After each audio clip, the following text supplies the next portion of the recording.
Magical money making golden bull.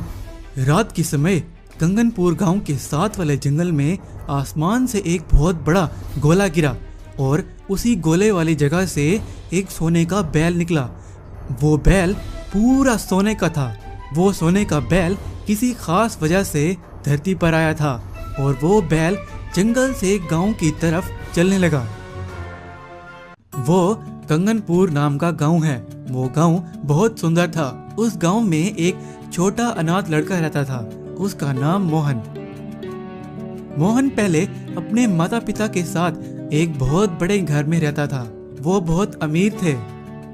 Mohan के पिता का एक भाई था। उसका नाम रंगा। वो रंगा बहुत लालची था। वो हमेशा से ही मोहन के पिता से बहुत जलता था और वो रंगा उसका बड़ा घर और उसका सारा पैसा हथियाना चाहता था।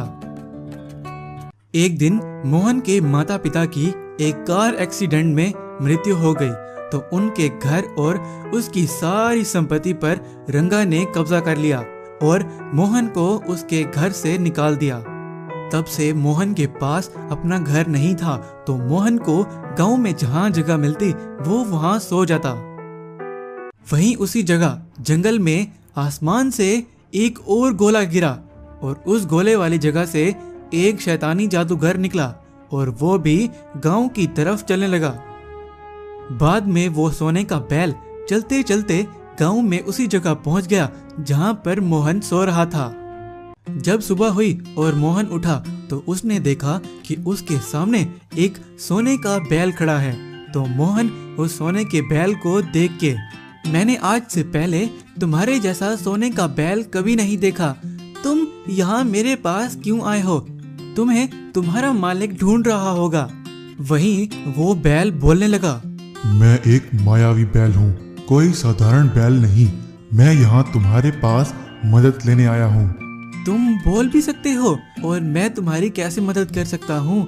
तुम जाओ किसी और से मदद मांगो। मेरा तो अपना घर भी नहीं है। तुम्हारी मैं कैसे मदद करूँगा? शैतान लोग का एक बहुत ही खतरनाक जादूगर मुझे मारना चाहता है। उस जादूगर को सिर्फ एक ही जादुई मणि से हराया जा सकता है और वो मणि सिर्फ तुम ही इस्तेमाल कर सकते हो। मैं ही क्यों? और कोई उस मणि को इस्तेमाल क्यों नहीं कर सकता? मैं भी तो एक साधारण इंसान हूँ। तुम कोई साधारण इंसान नहीं हो। तुम्हारे पूर्वज उस मणि के रक्षक थे और वही सिर्फ उस मणि को इस्तेमाल कर सकते थे। तुम में अपने पूर्वजों का खून है। तुम भी उस मणि को इस्तेमाल कर सकते हो। मुझे उस मणि के पास ले चलो। हम मिलकर उस शैतान जादूगर को खत्म करेंगे। तो वो बैल के जादू से एक गुफा में पहुंच जाते हैं। उस गुफा में वो जादुई मणि रखी होती है तो मोहन उस मणि को उठा लेता है।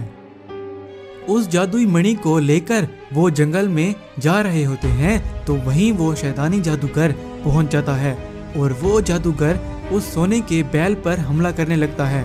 वहीं उस जादूगर के हमला करने से पहले मोहन उस मणि की शक्ति को इस्तेमाल कर देता है और वो शैतानी जादूगर वहीं गायब हो जाता है। बाद में मोहन और वो सोने का बैल गांव वापस पहुंच जाते हैं।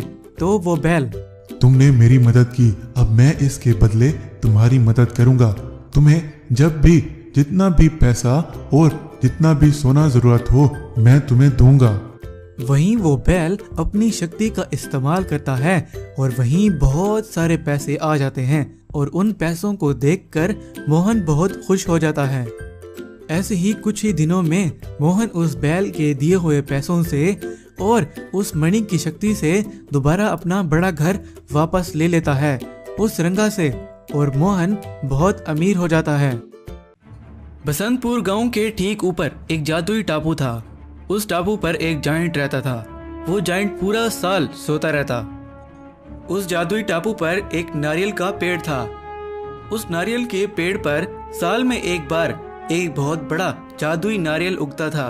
वो जायंट पूरा साल सोता रहता और साल में एक बार उठता और उस जादुई नारियल का पानी पीता और फिर से सो जाता।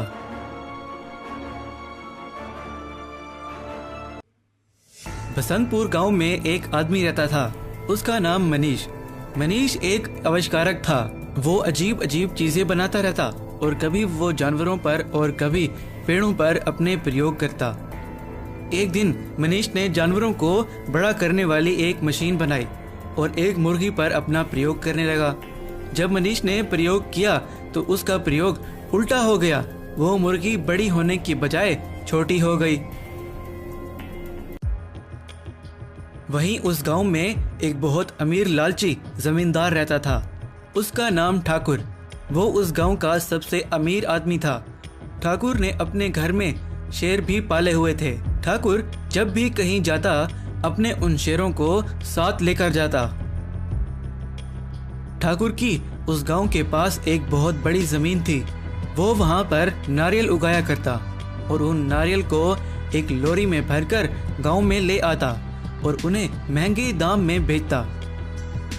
एक दिन मनीष का दोस्त मनीष के पास आया और मनीष से बोला, मनीष, मुझे उड़ने वाली साइकिल का आइडिया आया है। क्या तुम वो साइकिल मेरे लिए बना कर दे सकते हो?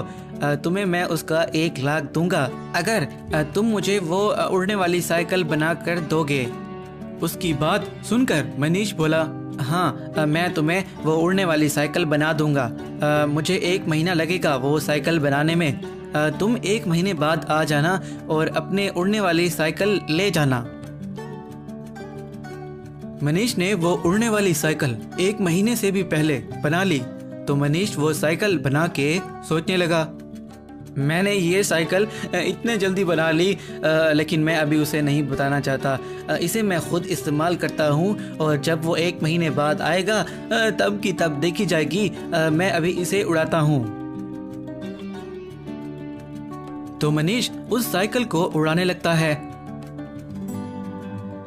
मनीष उस साइकिल को उड़ाते उड़ाते आसमान में ऊपर ले आता है तो उसे वो हवा में उड़ता हुआ एक जादुई टापू दिखाई देता है। तो उसे देखकर मनीष सोचने लगता है, अरे ये कैसे हो सकता है? इतना बड़ा टापू ये हवा में कैसे उड़ सकता है? इस टापू पर जाकर देखता हूँ, इस टापू पर क्या है।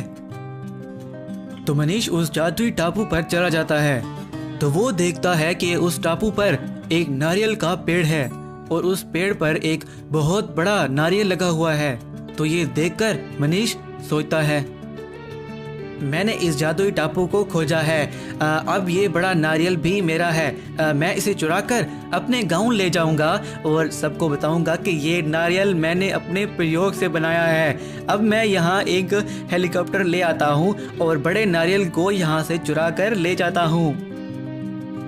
मनीष एक हेलीकॉप्टर की मदद से वो बड़ा नारियल चुरा कर अपने घर में ले आता है। मनीष ने उस बड़े नारियल को अपने घर में रख दिया और उस नारियल को देखने के लिए टिकट लगा दी। जो भी गांव वाला उस नारियल को देखने आता तो मनीष उससे पैसे लेता। और वहां जमींदार ठाकुर के एक गुंडे ने उस बड़े नारियल के बारे में ठाकुर को बताया। तो ठाकुर बोला, वो बड़ा नारियल उस मनीष के पास कैसे आया? मुझे वो बड़ा नारियल किसी भी कीमत में चाहिए। मैं अभी जाता हूँ मनीष के घर और उससे वो नारियल छीनता हूँ।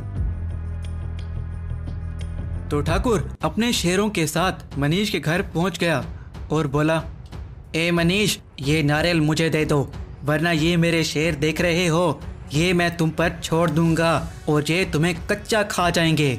ठाकुर की बात सुनकर मनीष बोला, मैं नहीं दूंगा, जो करना है कर लो, ये नारियल मेरा है। वहाँ नीचे मनीष की जानवरों को छोटा करने वाली मशीन पड़ी होती है। तो मनीष उस मशीन को उठा लेता है और ठाकुर के शेरों पर चला देता है। वहीं ठाकुर के शेर छोटे हो जाते हैं। ये देखकर ठाकुर बहुत डर जाता है और वहां से भाग जाता है।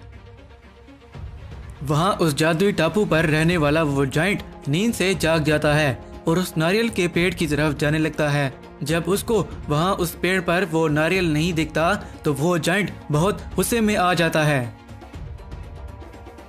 और वो जाइंट अपने नारियल को ढूंढने के लिए नीचे बसंतपुर गांव में चला जाता है। वो जाइंट गांव में घूमते घूमते मनीष के घर के पास आने लगता है। तो मनीष उस जाइंट को देखकर सोचता है, ये जाइंट वो बड़े नारियल के लिए यहाँ आया होगा। अब इस जाइंट को भी मजा चखाता हूँ। अब मैं इसे भी छोटा कर दूंगा। और वो जाइंट मनीष के घर तक आ जाता है। मनीष अपनी वो जानवरों को छोटा करने वाली मशीन इस्तेमाल करने लगता है, लेकिन उसकी वो मशीन उस जाइंट पर काम नहीं करती और वो भूखा जाइंट मनीष को और उसके बड़े नारियल को उठाकर हवा में उड़ जाता है।